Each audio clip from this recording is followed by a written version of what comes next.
चलो ठीक है, हेडिंग लगाओ इन्फरेंशियल स्टैटिस्टिक्स। इन्फरेंशियल स्टैटिस्टिक्स, ठीक है। जो शुरू में कुछ बहुत ज़्यादा लिखने का नहीं है आप लोगों का, ठीक है। इन सारे को कहानी की तरह सुनते जाओ सुनते जाओ सुनते जाओ, बहुत देर के बाद में फॉर्मूला वगैरह स्टार्ट होगा। लेकिन वही कि कहानी का कोई भी भाग अगर मान लो कि आपको क्लियर नहीं है तो फॉर्मूला कहाँ लगाना है, कैसे लगाना है, उस चीज़ में आप स्ट्रगल करोगे, ठीक है ना। तो ध्यान से बस पहले सुनते जाना है। एक बार स्टार्ट कर रहे हैं, देखो। और इन सारी चीज़ को नोट डाउन करने की ज़रूरत नहीं, सारा PDF में मिल जाएगा आपको, तो आप वहीं से इसको व्यू करिएगा, ठीक है। सबसे पहले सम इम्पॉर्टेंट डेफिनेशंस। जिस डेफिनेशन में सबसे पहले आपको समझना है कि पॉपुलेशन क्या होता है और सैंपल क्या होता है। ये आप याद रखना कि हर चीज़ ऑब्वियसली हम कोई ना कोई डेटा से ही रिलेटेड पढ़ रहे हैं, ठीक है ना। तो जो भी लार्जर डेटा सेट होगा हम लोग के लिए, उसको हम हमेशा पॉपुलेशन बोल के रेफर करेंगे। और जो भी उसका पार्ट होगा या उससे छोटा डेटा सेट होगा जो उसके अंदर से आके रखा है, उसको हम लोग सैंपल की तरह रेफर करेंगे। दो सिंपल एग्जाम्पल आप ले सकते हो। आप अगर अपने स्कूल को और अपने स्कूल के अंदर में अपने क्लास को कंपेयर करूँ तो पूरा स्कूल जो है उसका डेटा सेट ऑब्वियसली बड़ा होगा। तो इस सिचुएशन में स्कूल को माना जाएगा कि वो क्या है, आपका पॉपुलेशन, और क्लास आपका क्या है, सैंपल। फिर पूरे धरती को ही यदि आप देख लो और उसके अंदर में अपने देश को देखो तो उस हिसाब से हम क्या सोचेंगे कि ये क्या हो गया हम लोग के लिए पॉपुलेशन, और उसका वो जो पार्ट है इंडिया, वो क्या हो गया हम लोग के लिए सैंपल। बाकी डिटेल में डेफिनेशन भी देख सकते हैं कि पॉपुलेशन का, इन statistics the word population means an aggregate और कलेक्शन ऑफ ऑब्जेक्ट्स लिविंग या non living, experiment, observation, events etcetera etcetera etcetera. The objects, experiments, events, etc. in a population are called statistical individuals. They are mainly two types of population. They are finite and infinite. अब ये definition आपके काम का नहीं है, आप बस ये समझना कि जो भी बड़ा वाला डेटा सेट होगा उसको क्या बोलोगे आप, पॉपुलेशन। और जो उसके अंदर का एक पार्ट होगा या एक डेटा सेट होगा जो उससे छोटा है और उसी के अंदर से निकल के आया है, उसको क्या बोलेंगे हम लोग, सैंपल। पॉपुलेशन कितने टाइप का हो सकता है हमारे लिए, दो, इनफाइनाइट और फाइनाइट। अब बोलोगे फाइनाइट और इनफाइनाइट पॉपुलेशन क्या है, तो आप जैसे सपोज करो कि अपने स्कूल का डेटा सेट काउंट करो, तो जो आपके स्कूल के अंदर में नंबर ऑफ स्टूडेंट्स हैं उसको तो आप गिनती कर सकते हो, पता ही रहेगा आपको कितना स्टूडेंट है हमारे स्कूल में, तो वो हो गया आपके हिसाब से फाइनाइट डेटा सेट, ठीक है। फिर लेकिन सपोज करो कि आप ये कसम खाते हो कि गुवाहाटी का सारा पेड़ का काउंटिंग करोगे, आप गुवाहाटी में जितना भी पेड़ है सबको आप काउंट करना चाहोगे, तो सोच के देखो कि वो फाइनाइट होगा या इनफाइनाइट होगा, इनफाइनाइट होगा।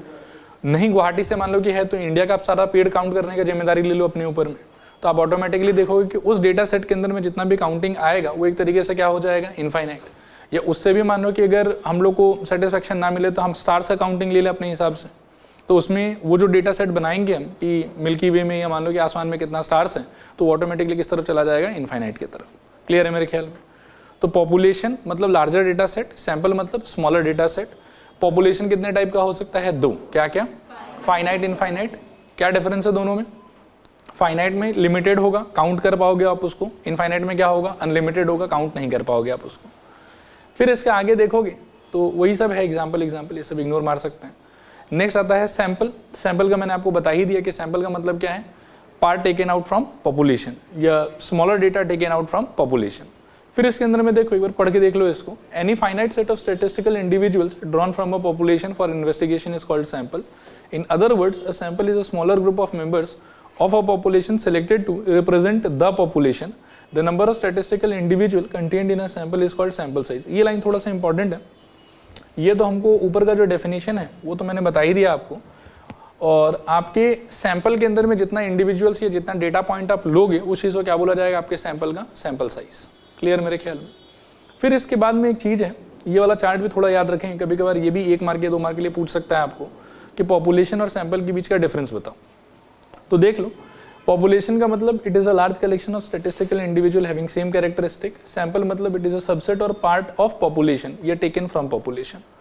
पॉपुलेशन में भी फाइनाइट या इनफाइनाइट, सैंपल हमेशा फाइनाइट ही रहेगा क्योंकि आप छोटा पार्टी उठा के निकालेंगे उसमें से। फिर result of survey done on total population is always precise and accurate.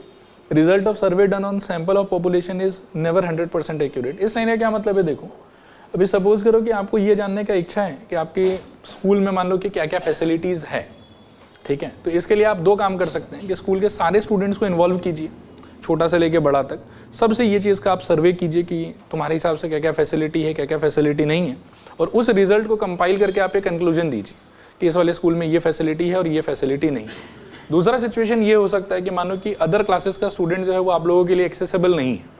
मानो कि आपका स्कूल इस तरीके से डिज़ाइंड है कि आप अपने ब्लॉक से दूसरे ब्लॉक में नहीं जा सकते, तो उस केस में आप एक दूसरा काम ये भी कर सकते हो कि ठीक है, जितना स्टूडेंट आपके एक्सेस में है आप बस उन्हीं लोगों से बात करो, और उनसे बात करने के बाद में जो भी आपको कंक्लूजन मिलता है अकॉर्डिंगली आप बता दो कि हमारे स्कूल में ये फैसिलिटी और ये फैसिलिटी नहीं है। अब सेकेंड काम जो मैंने आपको बोला वो अगर आप करते हैं तो आप एक तरीके से सैंपल पे काम कर रहे हैं, क्योंकि पूरे स्कूल के सारे स्टूडेंट से तो आपने बात किया नहीं है, ठीक है। और अगर फर्स्ट वाला काम करना आपका अलाउड होता है, वो अगर पॉसिबल है, तो उस केस में आप पूरे पॉपुलेशन पे काम कर रहे हैं। तो पूरे पॉपुलेशन से कुछ अगर सर्वे करा के आप अगर कोई डेटा निकालते हो ना, तो उसका चांसेस है कि वो प्रिसाइज और 100% एक्यूरेट होगा। लेकिन सैंपल के हेल्प से अगर आप काम करते हो तो हो सकता है कि वो एक्यूरेट ना हो। कुछ फैसिलिटीज ऐसा भी हो सकता है कि जो आपके बिल्डिंग में प्रोवाइडेड है और सपोज करो कि दूसरे बिल्डिंग में प्रोवाइडेड नहीं है, लेकिन आप अगर सिर्फ सैंपल पे काम कर रहे हो तो दूसरे बिल्डिंग का तो आपको पता ही नहीं चलेगा। आया बात समझ? तो वो ये पॉइंट आपको समझाना चाहता है कि कोई भी सर्वे अगर आप पूरे पॉपुलेशन को इन्वॉल्व करके करते हैं, ठीक है ना, तो उसका जो भी रिजल्ट या कंक्लूजन आएगा वो 100% एक्यूरेट होगा। लेकिन अगर आप सर्वे एक सैंपल पे कर लेते हैं तो उसका जो रिजल्ट आएगा उसको 100% एक्यूरेट नहीं कह सकते। अगला पॉइंट देखो, the population focuses on identification of characteristic और attributes like mean, variance, standard deviation of the population. The sample makes inference और prediction about the attribute of the population. ये क्या बोलना चाहता है कि कोई भी सर्वे या कोई भी मान लो कि कैलकुलेशन आप अगर पॉपुलेशन के पूरे मेंबर्स को इन्वॉल्व करके और आप डेटा पॉइंट को लेकर अगर आप करते हैं तो वो चीज़ क्या है कि डायरेक्टली पॉपुलेशन का आपको मीन बता देगा, वेरिएंस बता देगा, स्टैंडर्ड डेविएशन बता देगा। लेकिन सैंपल के हेल्प से जो भी आप करेंगे ना, तो वो आपको पॉपुलेशन का मीन, वेरिएंस या स्टैंडर्ड डेविएशन नहीं बता पाएगा, वो उसके बारे में एक प्रेडिक्शन कर सकता है, ठीक है। अब सपोज करो कि आपको ये जानना है कि एवरेज आपके स्कूल में बच्चों का हाइट कितना होता है। अब पूरे स्कूल का मान लो कि हर बच्चा का हाइट नाप के और उस डेटा के हिसाब से अगर आप कोई कैलकुलेशन करते हो तो ऑब्वियसली आप पूरे स्कूल के बारे में ढंग से प्रेडिक्शन कर सकते हो। और फिर से सपोज करो कि लोअर क्लासेस का बच्चा अगर आपके लिए एक्सेसिबल नहीं है तो आप क्या कर सकते हो बताओ? आप बस अपने क्लास के बच्चों का हाइट लोगे, उसका एवरेज निकाल के बोलोगे कि हमारे स्कूल में ये हाइट होता है। आया बात समझ? लेकिन अगर आप सिर्फ अपने क्लास के स्टूडेंट्स को इन्वॉल्व कर रहे हो ना, तो आप ये वाला काम कर रहे हो कि you are trying to predict, you are not yourself sure कि स्कूल के बच्चों का एवरेज हाइट क्या है। आप उसका प्रेडिक्शन करने का ट्राई कर रहे हैं, क्योंकि आपने बस एक सैंपल पे अपना काम किया है और सैंपल से जो भी आपको रिजल्ट मिला अकॉर्डिंगली आप प्रेडिक्शन कर रहे हैं। लेकिन पूरे स्कूल के सारे स्टूडेंट को अगर आप इन्वॉल्व कर लेते हो तो फिर आप प्रेडिक्शन नहीं कर रहे हो, आप एक्यूरेट एक आंसर बता रहे हो इस चीज़ का। ये डिफरेंस है दोनों के बीच में। क्लियर मेरे ख्याल में? इसको कोशिश करना कि अगर हो सके तो पॉइंट बाय पॉइंट आप थोड़ा याद ही रखने का ट्राई करना, इंपॉर्टेंट है ये वाला। इसके बाद में आता है सैम्पलिंग। अब सैम्पलिंग एक बहुत इंपॉर्टेंट आइडिया है, इसको थोड़ा समझेंगे, ठीक है। मेरे को एक बार फिर से बताओ कि पॉपुलेशन और सैंपल के बीच में मोटा मोटा डिफरेंस क्या है? पॉपुलेशन किसको बोलोगे आप? बड़ा या लार्ज कलेक्शन ऑफ डेटा को। सैंपल किसको बोलोगे? छोटा डेटा को, ठीक है, या उसी से निकला हुआ किसी पार्ट को। अब नेक्स्ट क्वेश्चन आता है कि एक बड़े पॉपुलेशन में से सैंपल आप ड्रॉ कैसे करोगे, ठीक है। बहुत सारा ऐसा सिचुएशन होता है, मैं आपको एक प्रैक्टिकल एग्जांपल देना चाहूंगा, उससे आपकी इस चैप्टर का थीम आपके दिमाग में सेट हो जाएगा कि हम क्यों ये सब कर रहे हैं, ठीक है ना। बहुत सारा ऐसा सिचुएशन होता है कि जहां पर आप एक्चुअली पूरे पॉपुलेशन से कभी ढंग से डील कर ही नहीं पाएंगे। फॉर एग्जाम्पल सपोज करो कि एक क्वेश्चन मैं आपको पूछता हूँ कि पूरे इंडिया का मेरे को एवरेज हाइट ऑफ इंडियंस चाहिए। मेरे को चाहिए कि पूरे देश में ऑन एन एवरेज मेल लोग का हाइट कितना है and on an average female लोग का हाइट कितना है। अब इसको करने का जो एक्चुअल सही तरीका है वो क्या होना चाहिए था? सोचो कि आप हर एक इंडियन के पास में जाओ, उसको बोलो कि अपना हाइट बताओ, और अगर वो बताने में सक्षम है तो इंची टेप लेके जाओ, नाप लो हाथों हाथ, और नाप के जो है वो सारा डेटा आप कलेक्ट करो और फिर सारा डेटा को देख के कुछ कुछ कैलकुलेशन करो और आप आंसर बता दो। लेकिन आप एक चीज़ सोच के देखो कि इंडिया का जो पॉपुलेशन है और जिस टाइप का टेरेन है और जितना मान लो कि एक्सपेंडेड और जितना बड़ा ये कंट्री है, इज इट रियली पॉसिबल कि आप हर एक इंसान से रियल टाइम में मिल भी पाएंगे और सबका डेटा ले पाएंगे एक साथ इमीडिएटली? नहीं पॉसिबल है। आप बात समझ? तो फिर तो मान लो कि उस हिसाब से कभी हम इस चीज़ का आंसर दे ही नहीं पाएंगे कि एवरेज इंडियन हाइट कितना है। आया बात समझ? तो there are some real life challenges and problems कि हमेशा हर एक चीज़ के लिए हम पूरे पॉपुलेशन को इन्वॉल्व नहीं कर सकते। कभी कभी ऐसा प्रैक्टिकल सोल्यूशन हमको निकालना पड़ेगा कि जिसमें काम तो हमको करना है, प्रेडिक्शन तो हमको करना है पॉपुलेशन के लिए, लेकिन बिना पूरे पॉपुलेशन को इन्वॉल्व किए ही हमको वो काम करना पड़ेगा। क्योंकि पूरे पॉपुलेशन को इन्वॉल्व करने का अगर हम प्लान करें तो हमारा काम सक्सेसफुल हो ही नहीं पाएगा। ये मान लो कि अगर सक्सेसफुल हो भी पाएगा तो उस चीज़ का कॉस्ट या मान लो कि रियल टाइम चैलेंज इतना ज़्यादा है कि उसको हम बियर नहीं कर पाएंगे। जैसे मान लो कि एग्जांपल मैंने आपको दी कि एवरेज इंडियन हाइट अगर आपको चाहिए तो एक्चुअल तरीका तो ये होना चाहिए था कि हर एक इंडियन से मिलो, उसका हाइट आप कलेक्ट करो और उसकी कलेक्टेड हाइट के बेसिस पर आप कुछ कैलकुलेशंस करके इंडिया के बारे में प्रेडिक्शन कर दो। लेकिन रियल टाइम में हर एक से मिलना पॉसिबल नहीं है। फिर आप टाइम बढ़ा के मान लीजिए कि 10 साल 15 साल का टाइम लेके इसको कर भी सकते हैं, लेकिन 15 साल का टाइम आप एक छोटे से मान लो कि इस क्वेश्चन का आंसर के लिए आप लगा दोगे तो वो तो कोई सही बात नहीं है।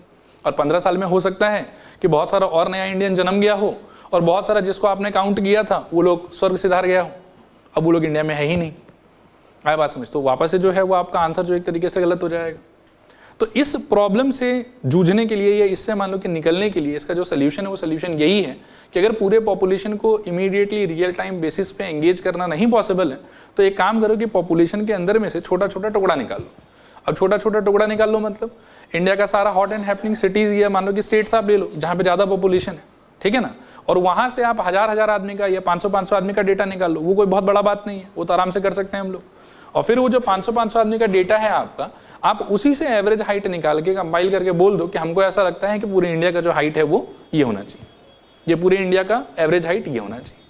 तो इसमें आप क्या है कि पूरे एक्चुअल पॉपुलेशन को इन्वॉल्व नहीं कर रहे हो, उसका कुछ कुछ पार्ट ले रहे हो आप। अब पार्ट से जो आंसर आपको मिल रहा है उसके बेसिस पर पूरे पॉपुलेशन के बारे में एक प्रेडिक्शन कर रहे हो आप। तो यही मोटा मोटा थीम है इन्फ्रेंशियल स्टैटिस्टिक्स का, कि जब कभी भी पूरे पॉपुलेशन को एक साथ इन्वॉल्व करना नहीं पॉसिबल होता है तब हमको क्या करना होता है कि पॉपुलेशन में से छोटा छोटा टुकड़ा काट के निकालो, जिस टुकड़े को हम लोग बोलते हैं सैंपल। सैंपल की हेल्प से आप अपना सारा कैलकुलेशन करो, जो भी चीज़ आपको पॉपुलेशन के लिए करने का मन है, और सैंपल से जो रिजल्ट आपके पास में आता है उसी रिजल्ट के बेसिस पर पॉपुलेशन के बारे में आप डिक्लेरेशन कर दो, या प्रेडिक्शन कर दो, या एस्टिमेशन कर दो, जो भी बोलो आप। इस चीज़ को हम लोग कहते हैं इन्फ्रेंशियल स्टैटिस्टिक्स। अब इसके अंदर में क्या है, देखो कि सैंपल जो आप लोगे ना वो सैंपल बहुत इंपॉर्टेंट होता है। अगर आपका सैंपल ही एकदम गलत है, जैसे सपोज करो कि हम लोग का सबसे लीस्ट पॉपुलेटेड स्टेट कौन सा होगा बताओ? कश्मीर मान लेते हैं एक बार के लिए। ये सपोज करो कि आप सिक्किम विक्किम मान लो, वहाँ पे बहुत ज़्यादा पॉपुलेशन नहीं है हम लोग का, ठीक है ना। अब सपोज करो कि आपको बोला गया कि सैंपल लेना है आपको और सैंपल लेके ये वाला काम करना है। आप ठहरे मान लीजिए कि सिक्किम के लोकल, आप बोले कि हम क्यों बाहर जाए, हम सिक्किम से ही 5000 आदमी उठा लेते हैं और वहाँ से उठा के अपना काम करके दे देते हैं, लेकिन फिर आपका सैंपल लेना ही फ्लॉड है। आया बात समझ? तो सैंपल जितना अच्छे तरीके से हम लेंगे इस काम को करने के लिए पूरे पॉपुलेशन में से, जितने अच्छे तरीके से हम सैंपल विड्रॉ करेंगे, हमारा रिजल्ट का एक्यूरेसी उतना ज़्यादा बढ़ता जाएगा। और जितना मान लो कि फूंक फांक तरीके से अगर मान लो कि सैंपल हम विड्रॉ करके छोड़ दें तो उस केस में हमारा रिजल्ट का एक्यूरेसी कुछ नहीं रहेगा।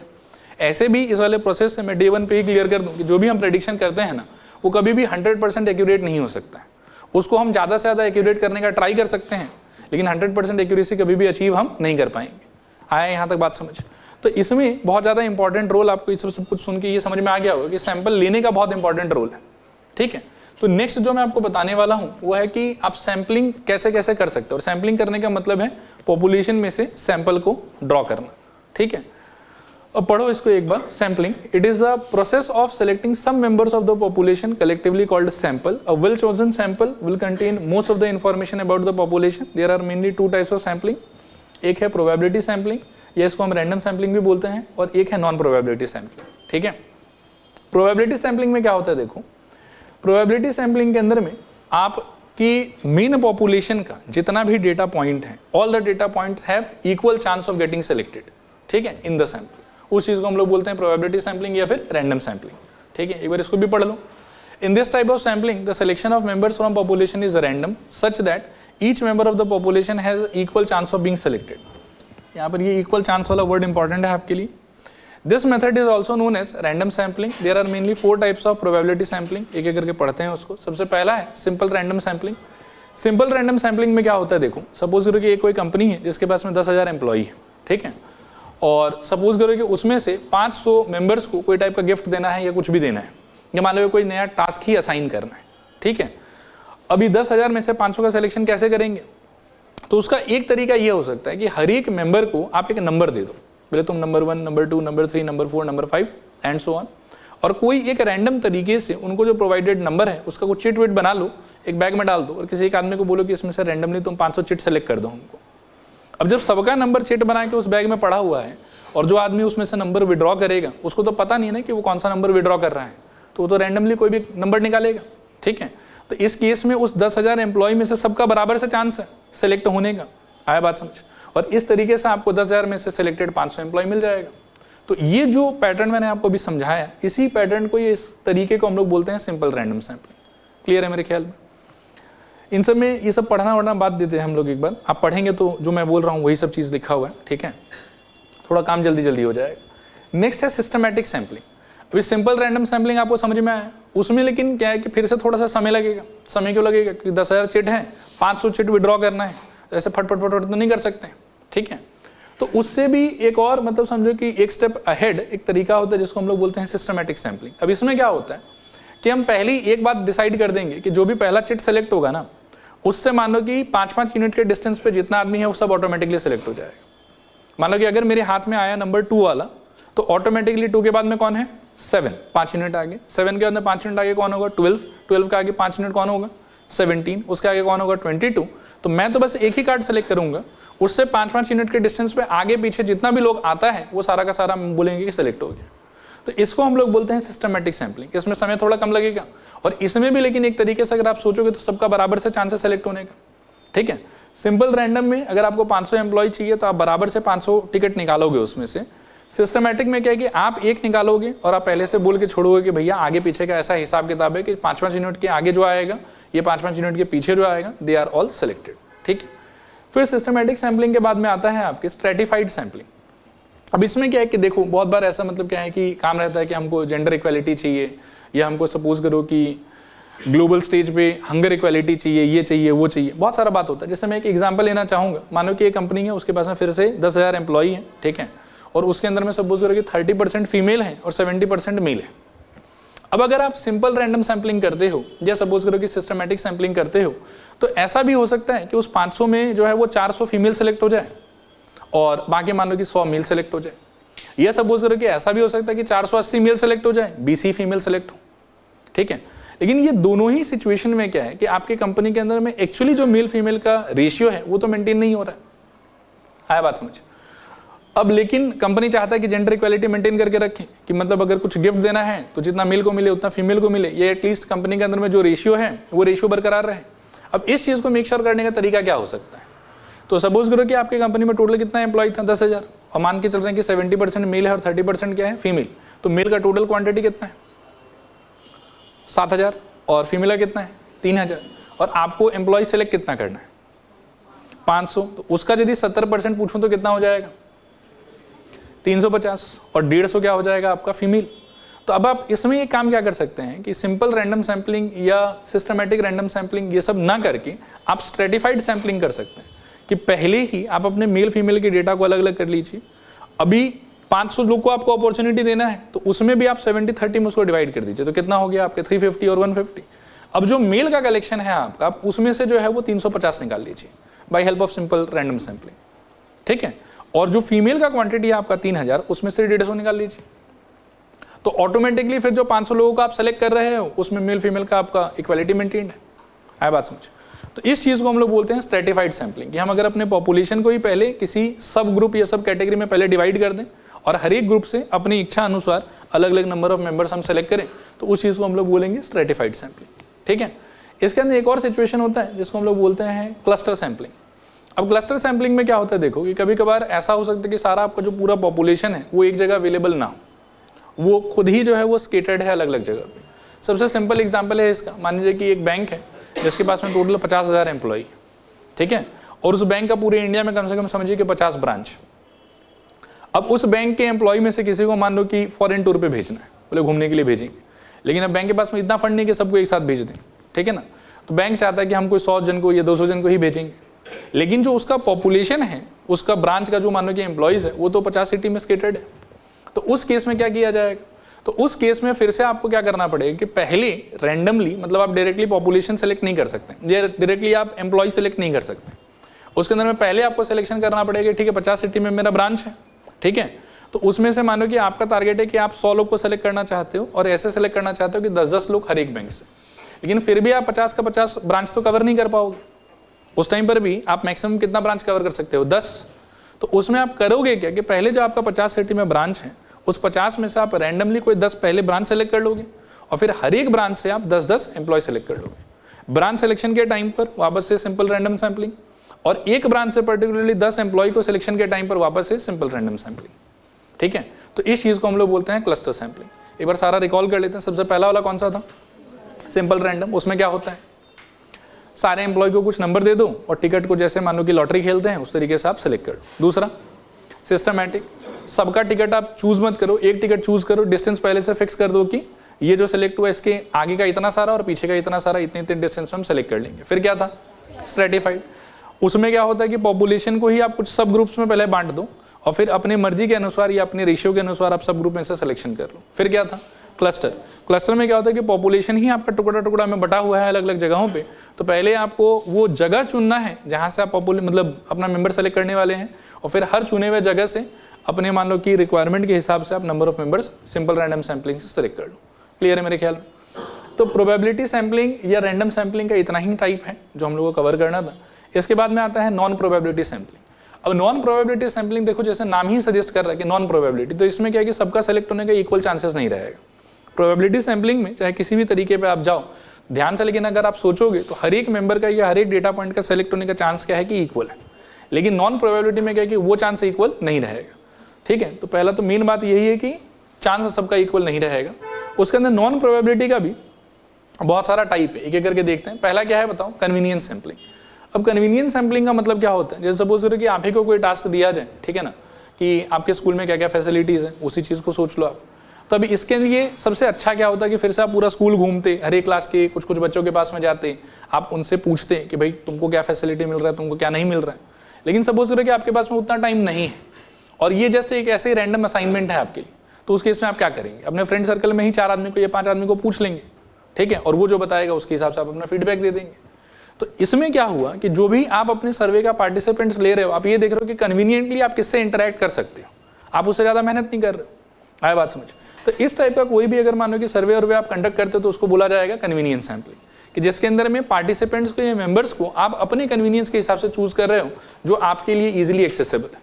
अब लेकिन इसके अंदर में सोचो कि जिन पार्टिसिपेंट्स को आप चूज कर रहे हो, मान लो कि जैसे एक सर्वे यही चल रहा था आपके कि स्कूल में क्या फैसिलिटीज़ है, तो नियम से तो उसके अंदर में हर एक को पार्टिसिपेट करना चाहिए था, या आपके स्कूल का जितना भी स्टूडेंट है सबका इक्वल चांस होना चाहिए था इस सर्वे में पार्टिसिपेट करने का। लेकिन आप अगर ये वाला तरीका यूज़ करते हो कि बस अपने कन्वीनियंस में देख रहे हो, या नीचे के क्लास में भी कोई मान लो कि आपके घर के आसपास रहता है, आप बस उसी को चूज कर रहे हो, तो इसमें तो पूरे स्कूल का सारा स्टूडेंट का सेलेक्ट होने का चांस बराबर से नहीं है ना। तो इस चीज़ को हम लोग क्या बोलेंगे, कन्वीनियंस सैम्पलिंग। एंड ऑब्वियसली इसके अंदर में सारे डेटा पॉइंट का सेलेक्ट होने का चांसेस इक्वल नहीं रहेगा। कन्वीनियंस सैम्पलिंग के बाद में आता है आपके वॉलंटरी रिस्पॉन्स सैम्पलिंग। अब इसको आप ऐसे सोचो, मान लो कि आपको एक ब्लड डोनेशन कैंपेन चलाना है, तो you can not go and force everybody कि भाई तुम ब्लड दे दो, तुम ब्लड दे दो, तुम ब्लड दे दो। तो इसमें क्या होता है, ब्लड डोनेशन ड्राइव हम कैसे चलाते हैं कि हम एडवर्टाइज करते हैं और फिर अपनी इच्छा अनुसार जिसको जिसको भी मान लो कि लगता है कि हाँ हमको समाज के लिए खून देना चाहिए, ठीक है, तो वो लोग आता है, पार्टिसिपेट करता है। तो इस चीज़ को हम लोग बोलते हैं वॉलंटरी रिस्पॉन्स सैम्पलिंग, जिसके अंदर में आप पार्टिसिपेंट्स को टू बी ऑनेस्ट चुनोगे नहीं, आप एक एडवर्टाइज टाइप करके छोड़ दोगे और बैठे रहोगे और पार्टिसिपेंट्स खुद से अपनी इच्छा से चला के आएगा। अब इसके अंदर में भी कि सबके आने का चांसेस बराबर नहीं है, कोई आना चाहेगा, कोई और नहीं आना चाहेगा, ठीक है। तो ये भी फॉल करता है कौन से कैटेगरी में, नॉन प्रोबेबिलिटी सैम्पलिंग के कैटेगरी में। फिर इसके अलावा आपके हो सकता है जजमेंट सैम्पलिंग। जितना भी आप समझिए कि रियलिटी शो होता है, इंडियन आइडल से लेके और मान लीजिए कि बिग बॉस तक, ठीक है, वो सब सारा का सारा जजमेंट सैम्पलिंग पे डिपेंड करता है। मैं एक बार इंडियन आइडल का ही एग्जांपल लूंगा, या मान लो कि MTV रोडीज का एग्जांपल ले सकते हैं, ठीक है। उसके अंदर में देखो कि जब ऑडिशंस होता है ना हर एक शहर के अंदर में जा जाके, तो आपको लगता है कि ऑडिशंस एकदम अनबाइस्ड फॉर्मेट में होता है? नहीं, वो तो फुल्ली बाइस्ड रहता है। जज को जिसको इच्छा करेगा वो उसको सेलेक्ट करेगा, जिसको इच्छा नहीं करेगा उसको सेलेक्ट नहीं करेगा। कई बार ऐसा भी हो सकता है कि जिन लोगों को सेलेक्ट किया है उससे फार बेटर पार्टिसिपेंट्स को रिजेक्ट कर दिया है कि नहीं तुम लोग पार्टिसिपेट नहीं कर सकता है। तो उस टाइप के सिचुएशन को हम लोग बोलते हैं जजमेंट सैम्पलिंग, जहां पर एक बंदा ही बैठ के डिसाइड करेगा कि किसको लेना है सैंपल में और किसको नहीं लेना है, ठीक है मेरे ख्याल में। जजमेंट सैम्पलिंग के बाद में लास्ट आता है आपका स्नोबॉल सैम्पलिंग।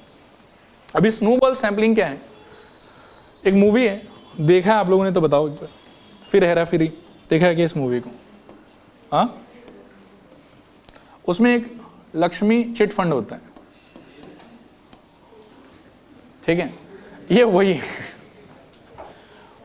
मतलब इसमें क्या है, स्नोबॉल सैम्पलिंग में क्या है कि आप ना जाके सारे पार्टिसिपेंट्स को नहीं चुनोगे, आप ऐसा करोगे किसी एक मेंबर को चुन लोगे और उसको कुछ ऐसे लालच दे दोगे आप कि तुम अगर 2 पार्टिसिपेंट और ले आया ना तो तुमको हम ये दे देंगे, और फिर वो भी जिस 2 को पकड़ के लाएगा उसको वो वही लालच देगा कि तुम भी यदि 2 पकड़ के ले आता है तो तुमको ये मिलेगा।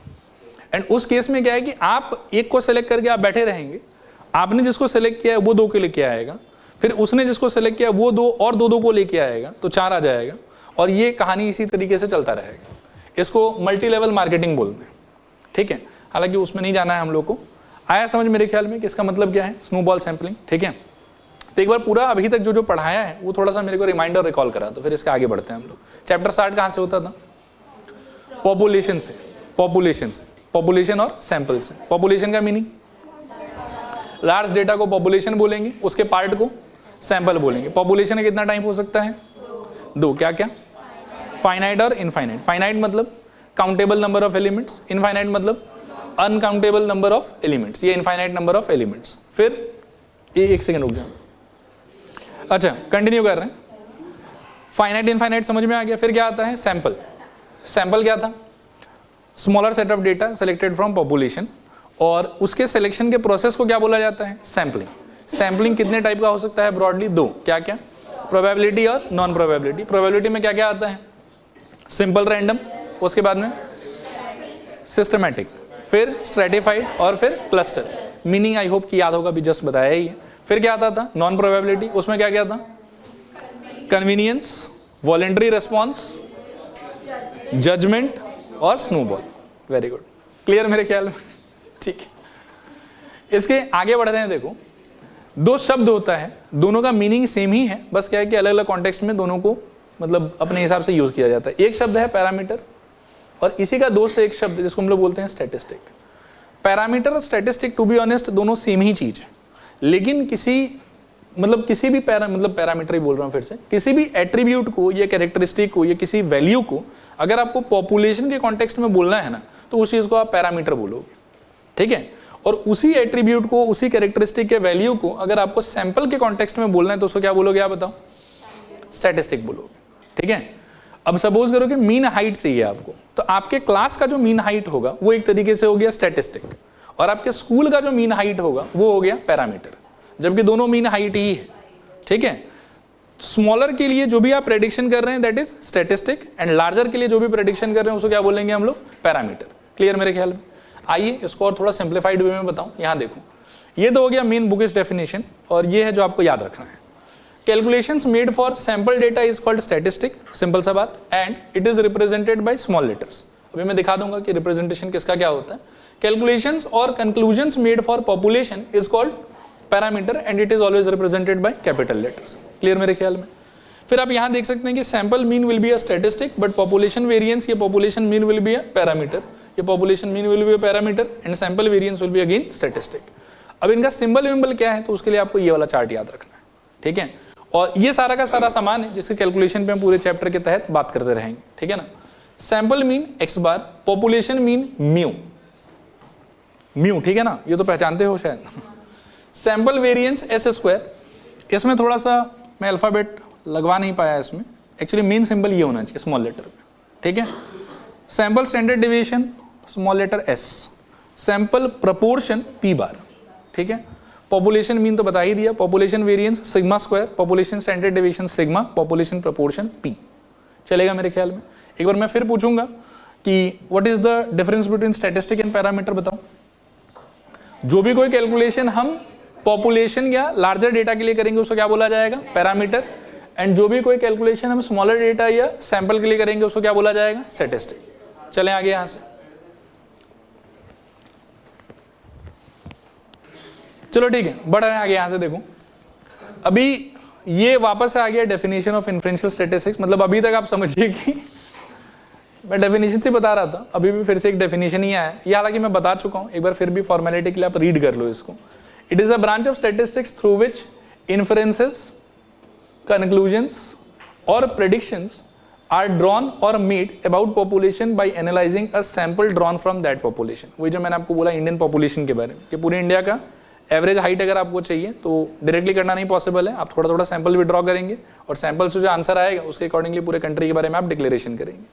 आगे देखिए, in other words inferential statistics refers to the process of selecting a sample from the population and giving inference or conclusion or prediction about the whole population by the help of the selected sample। There are mainly two types of statistical inferences, एक है estimation और दूसरा है hypothesis testing। ये जो अंदर का line है इसका अभी आपके लिए कोई मतलब नहीं है, अभी आप इतना समझ भी नहीं पाएंगे, फिर भी रीड करके छोड़ दीजिए कि estimation is used when we have no idea about the value of the population parameter। population के पैरामीटर के बारे में कोई आइडिया नहीं रहेगा हमको, लेकिन अगर पॉपुलेशन पैरामीटर का पुराना कोई वैल्यू हमारे पास में है तो एस्टिमेशन का जरूरत नहीं है, फिर हम किसको यूज करेंगे? हाइपोथेसिस को, ठीक है। इसके आगे अब इस पेज को मैं इग्नोर कर देता हूं, ये मैंने एक्सप्लेन कर दिया आपको कि what is the need of inferential statistics. Next एक ये वाला पेज इंपॉर्टेंट है, इसको आप देखिए कि जैसे ये जो प्रोसेस है ना वो अपने आप में ही फ्लॉड है और घटिया प्रोसेस है, लेकिन फिर भी ठीक है, पढ़ना है, उपाय नहीं है। तो 100% एक्यूरेट रिजल्ट तो कभी हम अचीव नहीं कर सकते, लेकिन आप जितना ज़्यादा बड़ा साइज का सैंपल ड्रॉ करोगे ना, उतना ज़्यादा आप समझो कि एक्यूरेसी के आप पास पहुँचते जाओगे। तो यहाँ पर आप देखो, the information collected about the population through a sample is not always accurate, obviously this might be due to defective sampling और some other reasons. The sampling errors can be reduced by increasing the sample size. The sample size is generally considered to be small if n is less than or equals to 30 and large if n is greater than 30, where n is the number of observations in the sample। मतलब आप जो sample draw करेंगे वो अगर 30 unit से कम का है तो उसको हम लोग मान के चलेंगे कि ये स्मॉल सैंपल है, और अगर 30 से ज़्यादा का है तो उसको हम लोग मान के चलेंगे कि ये लार्ज सैंपल है और ठीक है, मतलब उस टाइप से, ठीक है। फिर इसके बाद में आता है एस्टिमेशन। अभी एस्टिमेशन का मतलब क्या है, देखो ये वही है फिर से जो इन्फ्रेंशियल स्टैटिस्टिक्स का डेफिनेशन। तो एस्टिमेशन में क्या होता है कि पॉपुलेशन के बारे में कुछ अगर आपको जानने का इच्छा है ना, लेकिन पूरे पॉपुलेशन को इन्वॉल्व करना आपको लग रहा है कि पॉसिबल नहीं है, तो उस टाइम पर जो भी पॉपुलेशन से विड्रॉ किया हुआ सैंपल है आपके पास में, आप सैंपल की हेल्प से कैलकुलेशन कीजिए और डायरेक्टली बोल दीजिए कि सैंपल में इतना मिला है तो पॉपुलेशन का भी मेरे हिसाब से इतना ही होगा। दिस इज एस्टिमेशन थ्योरी, ठीक है। देखिए एक बार, it is a process by which we predict the value of unknown population parameter with the help of sample data. It is of two types, point estimation and interval estimation. ये syllabus में है नहीं, फिर भी last में I will try कि मैं थोड़ा सा बता दूं आपको इसके बारे में, ठीक है। मेनली हमको पढ़ना ही है वाला, ठीक है। और ये भी बस एक पेज का छोटा सा बात है। देखो point estimation, in point estimation we use sample data to calculate a single value of unknown population parameter. Single value obtained from the sample data is known as point estimate of the corresponding population parameter. इसमें अंग्रेजी थोड़ा high level है, हो सकता है कि नहीं भी समझ में आया हो। मैं एक सिंपल आइडिया फिर से बताता हूँ। आप सोचिए कि आपको अपने स्कूल का एवरेज हाइट बताना है और आप मान लीजिए कि हर जगह का एक्सेस नहीं है आपके पास में, तो सबसे सिंपल काम क्या होगा कि अपने क्लास में सारे विद्यार्थी से बात करो, पूछो कि तुम्हारा हाइट कितना है, कितना है, कितना है, और अपने क्लास का एवरेज हाइट निकालो और उसी को डिक्लेयर कर दो कि ये मेरे स्कूल का एवरेज हाइट है। इसी को हम लोग बोलते हैं पॉइंट एस्टिमेशन। स्कूल जो है वो क्या हो गया आपके लिए सिचुएशन में पॉपुलेशन, आपका क्लास क्या हो गया इस सिचुएशन में सैंपल। पॉपुलेशन का एक्सेस आपके पास में है ही नहीं, उससे रिलेटेड कोई काम आप कर ही नहीं सकते हैं, आपके एक्सेस में सिर्फ और सिर्फ क्या है सैंपल। तो जो भी कैलकुलेशन आपको स्कूल के बारे में, ये जो भी प्रेडिक्शन आपको स्कूल के बारे में करने का मन है, वो प्रेडिक्शन ये वो कैलकुलेशन आप करिए पहले सैंपल का, और सैंपल से जो आंसर आया खुद ही डिक्लेयर कर दीजिए कि स्कूल का भी यही होगा हमारे हिसाब से। आया बात समझ? This is known as point estimation. ये एस्टिमेशन थ्योरी इसी चीज को बोलते हैं, ठीक है। अब इस लाइन को देखो कि by estimation theory sample mean x bar is the point estimate of population mean. मतलब पॉपुलेशन का मीन हम मान के चलेंगे कि सैंपल का मीन ही, ठीक है। Sample standard deviation is the point estimate of population standard deviation. मतलब पॉपुलेशन स्टैंडर्ड डेविएशन का value we will consider it to be equal to sample standard deviation का वैल्यू।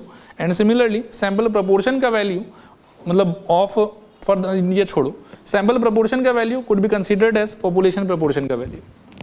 देखो आया समझ कि नहीं आया समझ, ठीक है। वेरिएंस भी आएगा, उन सबको भी फॉर्मूला सीख के रखेंगे। वेरिएंस के लिए भी आप वही बात बोल सकते हो कि पॉपुलेशन का वेरिएंस अगर आपको चाहिए और लेकिन पॉपुलेशन का एक्सेस तो आपके पास में है नहीं, तो आप सैंपल का वेरिएंस निकालो और उसी को बोल दो कि ये पॉपुलेशन का वेरिएंस, ठीक है मेरे ख्याल में। अब नेक्स्ट आप देखिए कि ये है सेट ऑफ फॉर्मूलाज। अब यहाँ पर एक थोड़ा सा कैच वाला बात है, उस कैच वाले बात को हम थोड़ा ध्यान से समझेंगे। कभी कभी क्या होगा कि सैंपल का डेटा हमारे पास में होगा और आगे चल के वी विल सी कि हमको सैंपल के ही मीन में, या हमको सपोज करो कि वेरिएंस में या स्टैंडर्ड डेविएशन में या पॉपुलेशन प्रपोर्शन में इंटरेस्ट है।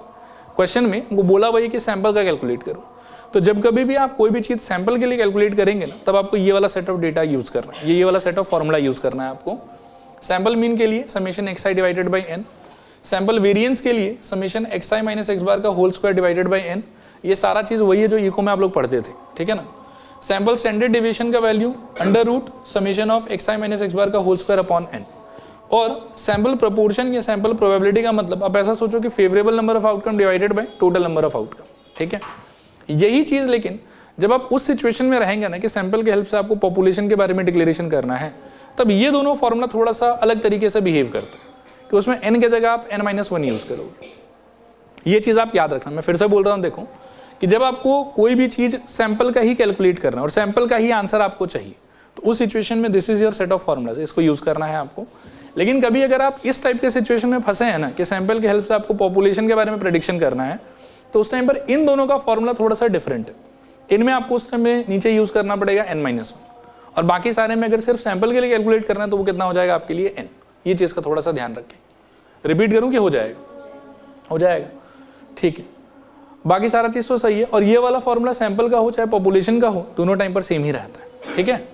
अब आता है क्वेश्चंस, ठीक है। तो सारा फॉर्मूला वगैरह देखने के बाद में आइए क्वेश्चंस को भी देखा जाए। फॉर्मूला का चेहरा एक बार और देख लो, ठीक है। Sample mean summation x i divided by n, ये वो सिंपल वाला ही फॉर्मूला है जो हम पहले से यूज करते हुए आ रहे हैं। Sum of all observation divided by total number of observation, ये भी वही है जो आपने इको में यूज किया था। एक्स बार का मतलब यहाँ पर क्या हो गया, मीन। फिर हर एक मान लो कि ऑब्जर्वेशन का आप डेविएशन चेक करोगे मीन से, उसका फिर स्क्वायर निकालोगे और डेविएशन के स्क्वायर का एवरेज निकालना है आपको।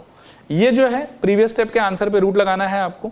और ये वाले में आप इसको इतना लंबा याद मत रखो, फेवरेबल डिवाइडेड बाय टोटल आप याद रखो, आपका काम हो जाएगा। चलें आगे यहाँ से।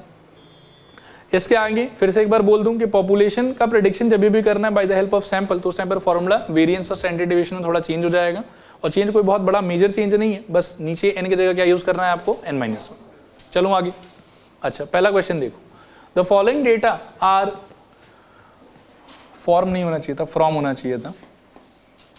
फ्रॉम अ सिंपल सैंपल इतना इतना इतना, what is the point estimate of population mean, क्या होगा बताओ। पॉपुलेशन मीन का पहले, अच्छा सैंपल मीन का पहले सिंबल याद दिलाओ क्या था, एक्स बार। तो पहले आप एक्स बार निकालेंगे क्योंकि आपके पास में तो सैंपल अवेलेबल है ना। ये आपका एक तरीके से हो गया x1, ये हो गया x2, ये हो गया x3, ये हो गया x4, ये हो गया x5 और ये हो गया x6, ठीक है। और पॉपुलेशन मीन चाहिए आपको, तो आप पहले सैंपल मीन निकालो और फिर हम बोलेंगे by estimation theory population mean is same as sample mean, therefore इतना आंसर है। तो क्या होगा एक्स बार का निकालने का तरीका आपके लिए, 5 + 8 + 10 + 7 + 10 + 14 और कितना डेटा पॉइंट है आपके पास में, 1 2 3 4 5 6, 6 है ना, 6, ठीक है। तो नीचे 6 आ गया। सम टोटल बताओ कितना आ रहा है, 40 54, ठीक है। 54/6 कितना आ जाएगा, 9, ये आपका आंसर है। और इसके नीचे एक लाइन लिखूं, by estimation theory population mean का सिंबल क्या था, म्यू। ये किसके इक्वल होता है, सैंपल मीन के, x bar. Therefore population mean mu is equals to 9।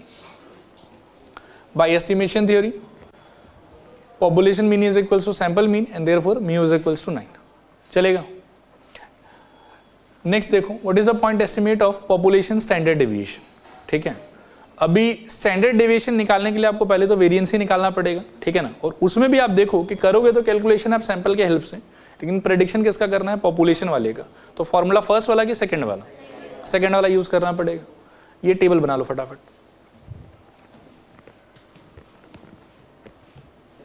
अच्छा देखो एक बार, तो स्टैंडर्ड डेविएशन कैलकुलेट करने के लिए आपको इस टाइप का कोई पहले टेबल डेवलप करना पड़ेगा।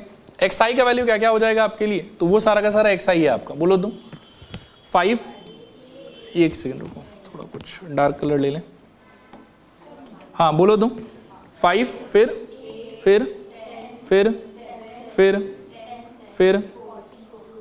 40, यही था ना। अच्छा उसके आगे सुनना ध्यान से, एक्स बार आपका कितना आ रखा है, 9। तो इस वाले चीज को भरो, ये हो जाएगा बेसिकली 5 - 9 इज इक्वल्स टू -4।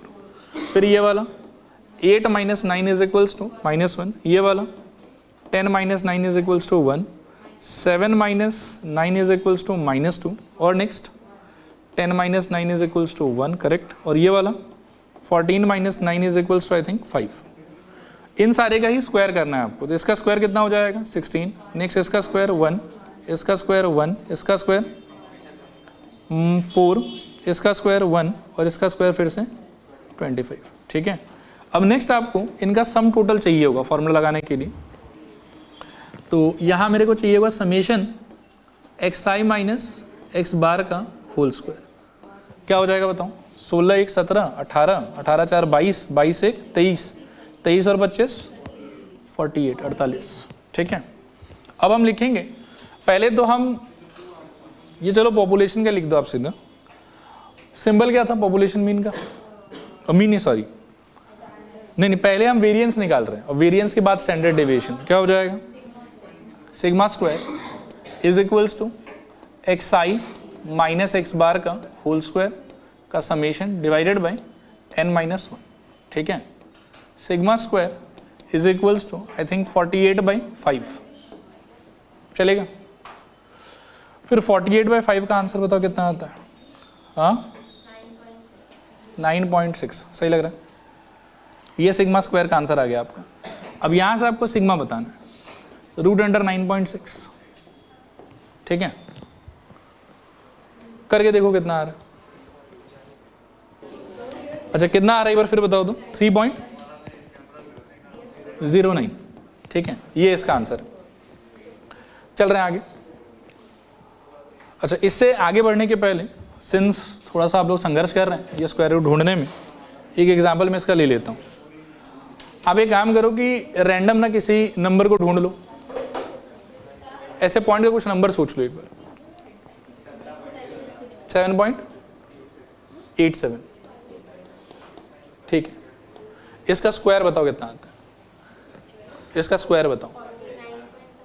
नहीं वैसे समथिंग नहीं, एक्यूरेट। आप एक बार कैलकुलेटर यूज कर लो, कोई इशू नहीं, सिखाना ही है। हाँ एक बार फिर से बताओ।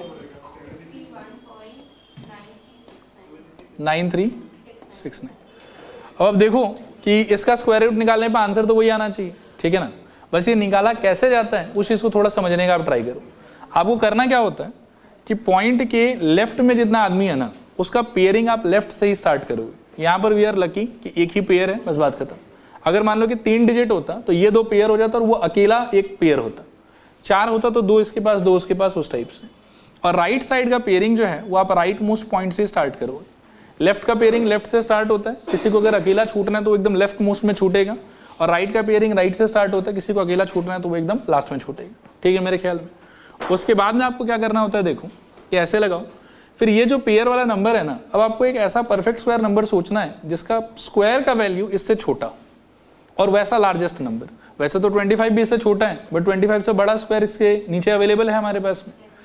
7 अवेलेबल है। 7 का स्क्वायर कितना होगा बताओ? तो एक 7 यहाँ पे, एक 7 यहाँ पे, और इनका प्रोडक्ट 49 यहाँ पे। क्या बचेगा डिफरेंस? श्योर हो ना? ठीक है। अब सुनना ध्यान से, ये जो पॉइंट है इसको हम एक बार उड़ा के यहाँ से यहाँ बिठा देंगे, ठीक है। और जो तरीका भी मैं बता रहा हूँ आप इसी तरीके को दिमाग में रखना, कुछ और उल्टा पुल्टा मत लाना। नेक्स्ट क्या है कि ये जो पेयर है आपका, ये नीचे उतरेगा पूरा पेयर एज अ होल एक साथ, और यहाँ कितना आ जाएगा बताओ? 93। ये समझ में आ रहा है? उसके बाद आपको क्या करना है, देखो कि ये जो ऊपर का नंबर था ना आपका, इसका डबल करना है। कितना होगा? 14। उसको आपको यहाँ लिखना है। एक बार सुनते जाना ध्यान से। ऊपर जो भी नंबर आ रखा है आपका, उसका आप डबल करोगे, और डबल करके क्या करोगे, यहाँ पर लिखोगे। फिर अब आपको मन में एक ऐसा नंबर सोचना है जिसको आप यहाँ भी प्लेस करोगे, यहाँ भी प्लेस करोगे, और इस नंबर का और इस पूरे नंबर का जो प्रोडक्ट है वो आप यहाँ प्लेस करोगे। आया बात समझ? सपोज करके मैं 0 प्लेस करता हूँ, ऐसे बस एक एग्जांपल ले रहा हूँ, सुनना ध्यान से। ये 0 और ये 0, तो इन दोनों का प्रोडक्ट कितना होगा? 0। तो यहाँ मैं लगाऊंगा 0, ठीक है। सपोज करो कि मैं 1 यूज करता हूँ, यहाँ पे भी 1, यहाँ पे भी 1, तो इन दोनों का प्रोडक्ट कितना आएगा? 141। वो मैं यहाँ पे लिखूंगा 141, ठीक है। सपोज करो कि मैं 2 यूज करता हूँ, तो यहाँ पर 2, यहाँ पर 2, ठीक है। तो उस टाइम पर प्रोडक्ट कितना आएगा? 284। वो चीज़ मैं यहाँ लगाऊंगा। और ऐसे कर करके मेरे को इसके एकदम करीब पहुँचना है, बस इसको सरपास नहीं करना है। हमको आंसर तो वैसे पता ही है कि क्या आने वाला है, तो ऑब्वियसली क्या लगाना चाहिए हम लोग को? 8, ठीक है। तो यहाँ आप लगाओगे 8 और यहाँ पर भी 8, और देखो तो इसका और 8 का प्रोडक्ट कितना आ रहा है? 11। तो अब देखो पहुँच गए पास एकदम। अब ये चीज़ जब नहीं पता रहेगा तो आपको खुद से सोचना है लॉजिकल, ठीक है। डिफरेंस कितना आएगा इसका? हाँ 109, ठीक है। फिर नेक्स्ट जो पेयर है वो उतरेगा यहाँ पे, कितना आ जाएगा यहाँ पर? 63। अभी जो अगला आप, अच्छा सॉरी 69, अगला जो आपको स्टेप में जाना है ना, उस स्टेप में जाने का तरीका क्या होगा? देखो अब इस पॉइंट को आप इग्नोर करो, यहाँ पर नंबर क्या दिख रहा है आपको? 78। उसका फिर से डबल करो, कितना आएगा? 78 का डबल। उसे भी हो जाएगा, लेकिन आप ये डबल वाला जो है वो दिमाग में रखो, ठीक है, ठीक है। 78 का डबल 156, या ठीक है। अभी रिया का बात मान लो, 8 ऐड कर लो, बट मैं बोलूँगा कि डबल याद रखना। तो कितना आ जाएगा बताओ? 156 फिर से आपको प्रीवियस टाइम के तरह ऐसा एक नंबर सोचना है जिसको आप यहाँ भी लगाएंगे और फिर इसके और इसके प्रोडक्ट को आप यहाँ लगाएंगे, ठीक है। मुझे पता है कि 7 होना चाहिए, तो 7 और यहाँ पर भी 7। अभी देखो कि दिस इंटू 7 कितना आ रहा है, पक्का?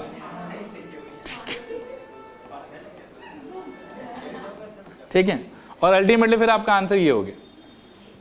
तो ये तरीका है निकालने का। कभी कभार ऐसा होता है, जैसे मान लो कि यहाँ पर 9 6 था, ठीक है ना, इसका भी थोड़ा करके दिखा देता हूँ। मान लो कि 9.6 का आपको स्क्वायर रूट चाहिए। अब इसमें क्या है, देखो कि लेफ्ट में तो आपके पास में कुछ है नहीं, ठीक है ना, एक ही डिजिट है आपके पास, तो लेफ्ट वाला पेयर कुछ खास कर नहीं पाओगे आप, इसी पे बार लगाना है आप। राइट में लेकिन क्या है कि आपको हमेशा 2 डिजिट का फॉर्मेट चाहिए, तो उसमें से तो एक ही आपके पास में, तो यहाँ लेकिन आप क्या है कि अपने मनमर्जी का जितना चाहो 0 लगा सकते हो, कोई दिक्कत तो है नहीं। तो अपने हिसाब से थोड़ा ज़्यादा ही 0 लगा लो, ऐसे लगा लो कि एक इसका भी पेयर बन जाए और एक इसका भी पेयर बन जाए, ठीक है मेरे ख्याल। अब क्या कर सकते हो सोचो, सबसे पहले क्या लगाओगे, 3, तो ऑब्वियसली 3 यहाँ पे, 3 यहाँ पे, यहाँ कितना आ जाएगा 9, तो ये तो कट गया पूरा का पूरा। पॉइंट उठा के यहाँ ले जाओ और पेयर में नीचे क्या उतरेगा सोचो, 60 उतरेगा पूरा का पूरा। 3 का डबल कितना होता है, 3 का डबल 6, ठीक है। अभी लेकिन 6 में क्या है कि यदि आप 1 लगा देते हो सपोज करो, तो उस केस में 61 × 1 कितना हो जाएगा, 61, जो कि इससे क्या हो जाएगा ज़्यादा। तो आप क्या कि 61 तो नहीं ट्राई कर सकते, तो उसके नीचे और क्या बच गया आपके पास में 0, तो नेक्स्ट आपको 0 लगा के ट्राई करना है एक बार। तो यहाँ पर भी 0 और यहाँ क्या आ जाएगा सोचो 0। अब 0 के बाद रिमाइंडर कितना बचेगा आपका 60, और ऊपर से फिर से एक और 0 का पेयर आ जाएगा आपके पास में, 0 और 0।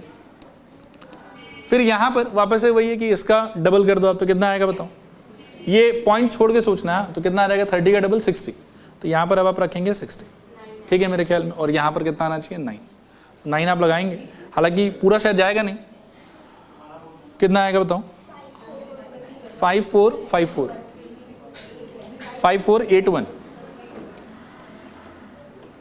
अभी देखो यहाँ से कुछ डिफरेंस आएगा आपके पास में, और आप एक और 0 का पेयर लेके कंटिन्यू कर सकते हैं, लेकिन मैं बोलूँगा कि 2 डिजिट के बाद में आप सेफली रुक सकते हैं, ठीक है। So this is the idea, जैसे आप इस चीज़ को निकाल सकते हैं, और ये चीज़ एग्जाम में आपको करना पड़ेगा पूरा का पूरा। क्लियर मेरे ख्याल में? चलिए आगे चल रहे हैं फिर।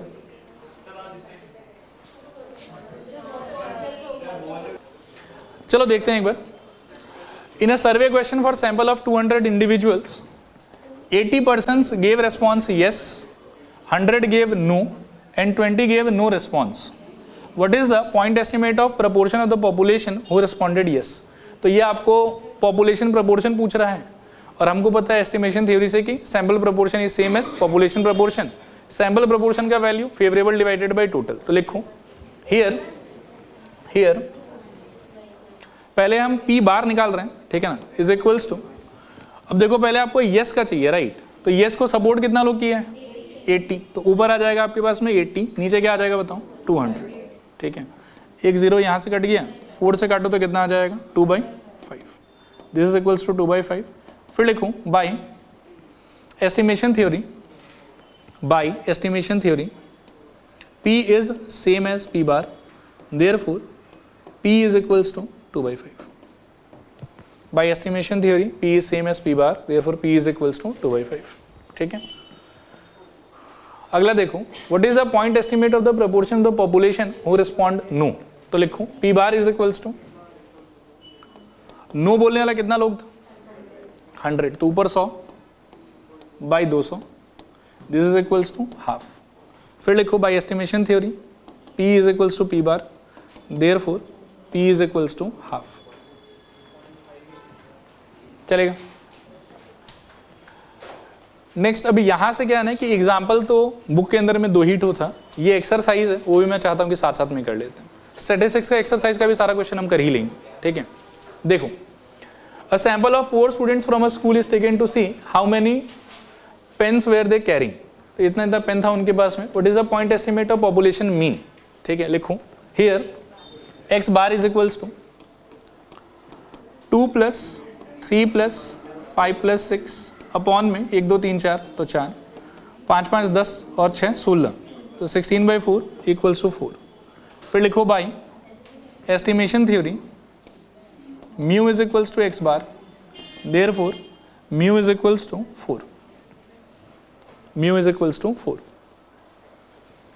अच्छा आगे देखते हैं, सेम ही क्वेश्चन है, इस बार हम लोग से मांगा है कि स्टैंडर्ड डेविएशन क्या होगा। तो पिछले बार की तरह ही डेटा भरते हैं। इसमें एक्सआई का आंसर क्या क्या है बताओ? 2, 3, 5 और 6, इतना नहीं चाहिए था मेरे को। एक्सआई माइनस एक्स बार कितना आया था आपका? 4, तो 2 - 4 equals to -2, 3 - 4 is equals to I think -1, 5 - 4 is equals to 1 and 6 - 4 is equals to 2। Square करोगे तो मेरे ख्याल में 4, 1, 1, 4, ठीक है। फिर sigma square is equals to summation x i minus x bar का होल स्क्वायर अपॉन n-1। अच्छा वापस से n-1 क्यों यूज़ कर रहा हूँ? क्योंकि पॉपुलेशन के बारे में प्रेडिक्शन करना है मेरे को, ठीक है। So this is equals to, इसका सम टोटल 4, 4, 8 और 2 10, ठीक है। तो 10 डिवाइडेड बाय 4 है शायद मेरे पास में, तो 3 आ जाएगा और 3.33 होना चाहिए मेरे ख्याल में, ठीक है। अभी सिग्मा का वैल्यू क्या हो जाएगा यहाँ से? √3.33 और ये बताओ कितना आ रहा है? 1.82। अच्छा आगे बढ़ रहे हैं यहाँ से। You have found the following ages in years of 6 lions. These lions were randomly selected from 22 lions at your local zoo. ये उनका एजेस है। What is the point estimate of population mean? वही बकवास करो। x bar is equals to 1, 2, 3, 4, 5, 6, 13 + 2 + 1 + 5 + 2 + 7 upon 6। तो 13, 2, 15, 15, 1, 16, 16, 5, 21, 21, 2, 23 और 7, 30, 30/6 solve करने पे 5। और फिर बोलना है कि by estimation theory mu is equals to x bar and therefore mu is equals to 5। Mu is equals to x bar, therefore it is equals to 5। चलें आगे। नेक्स्ट सेम ही है और स्टैंडर्ड डेविएशन बताना है आपको। देखो मुझे विश्वास थोड़ा कम है। 1, 5, 2, 7 और x बार से माइनस तो 5 था, तो 13 - 5 8, 2 - 5 -3, 1 - 5 -4, 5 - 5 0, 2 - 5 -3 और 7 - 5 2। स्क्वायर करने पे 64, 9, 16, 0, 9 और 4। अच्छा इसका सम टोटल बताओ तो कितना आ रहा है? मेरे ख्याल में 70, 80, 89, 89 और 9, 98 और 4, 102, 102 आ रहा है क्या? सॉल्व करके बताओ।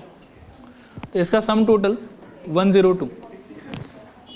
आगे लिखो sigma square is equals to summation x i minus x bar का whole square upon n-1। This is equals to 102 / 6 line था ना हमारे पास में, तो 5 हो जाएगा and this will be equals to कितना? 20.4। ये हो गया सिग्मा स्क्वायर का वैल्यू। सिग्मा का वैल्यू बताओ कितना आएगा?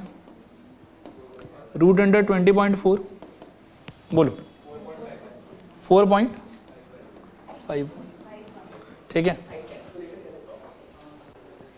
क्लियर मेरे ख्याल में? सत्यम गलत है क्या ये? ठीक है। अच्छा आगे देखो। A sample, random sample of 5 months of sales data provided the following information, ठीक है, कुछ information है। Develop point estimate of population mean of units sold, ठीक है। अच्छा इसमें क्या है देखो, मंथ का जो नंबर है उसका तो कोई दरकार है नहीं, ये आपका क्वांटिटी हो गया और 5 मंथ का डेटा है तो डिवाइडेड बाय 5 करेंगे। तो लिखूं x bar is equals to मेरे ख्याल में 94 + 100 + 85 फिर 94 और 92 और प्लस 92 अपॉन में 5 कितना आ रहा है? ऊपर क्या? ये आंसर ऊपर 465, 5 से काट सकते हो शायद 93। So this is equals to 93। Next मांग रहा है आपसे उसी का पॉपुलेशन स्टैंडर्ड डेविएशन। अच्छा डेटा एक बार बता दो तो क्या क्या था? 94 फिर 100, 85, 94 और 92, और एवरेज आपका आया था 93, तो माइनस करने पे शायद 1, यहाँ पे शायद 7, यहाँ पे शायद 3 और 5 8, -8, यहाँ पर मेरे ख्याल में 1, और यहाँ पर मेरे ख्याल में -1। देखो ये ठीक है सारा, 94 - 93, ठीक है।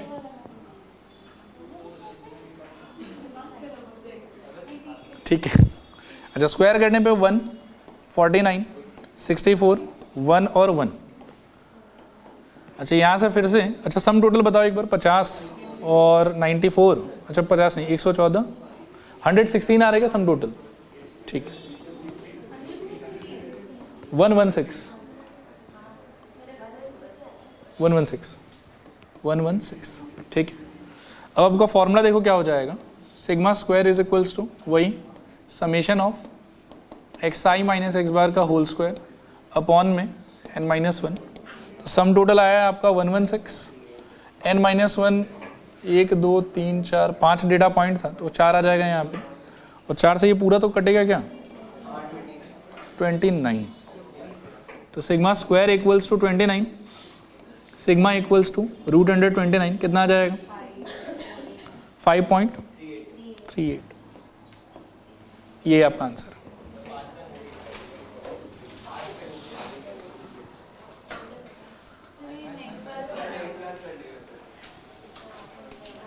ठीक है, अगला क्वेश्चन देखो,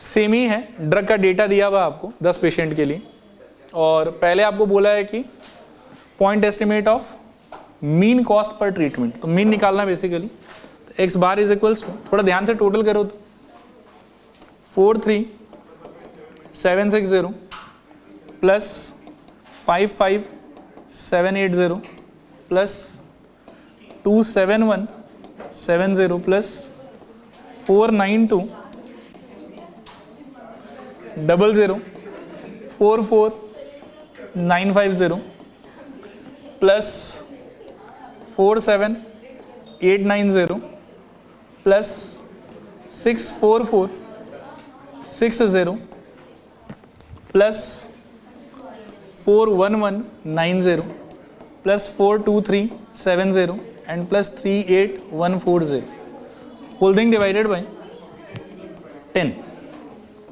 अच्छा टोटल एक बार करके बताओ कितना हो रहा है, अच्छा बताओ तो एक बार कितना है, नहीं, अच्छा ठीक है 45,500 ना, एक जीरो और बढ़ा देता हूँ by 10 and this is equals to 45,500, ये आंसर रहेगा आप लोगों का, ठीक है। हो गया होगा मेरे ख्याल में।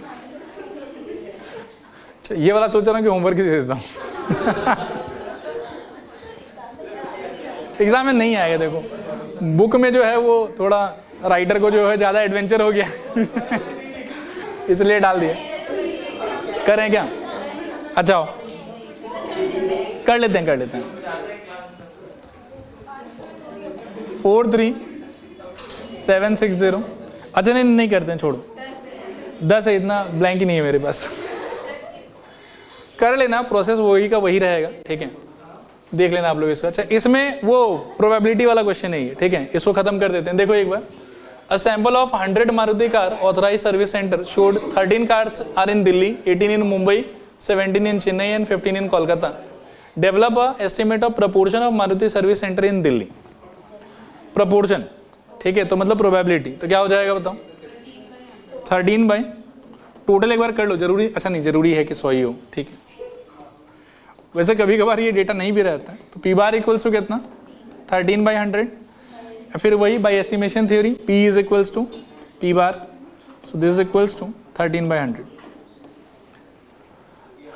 ठीक है। नेक्स्ट पार्ट देखो, develop an estimate of the proportion of Maruti service centres in Chennai.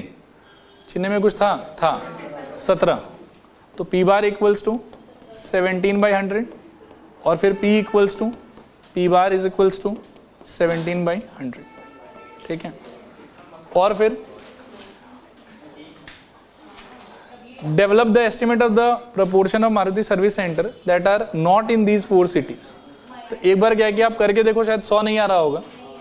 13 और 18 कितना हो जाएगा? 31, मतलब 31, 31 और 17 48, 48 और 5 63, तो 37 जो है वो और बचा हुआ है, और वो जो बचा हुआ 37 है वो इन 4 सिटीज़ में तो नहीं आ रहा है, ठीक है। तो लिखूँ लास्ट वाले का, P bar is equals to 37/100, therefore P is equals to, P bar is equals to 37/100। इसके साथ में आपका एस्टिमेशन थ्योरी पूरा का पूरा खत्म।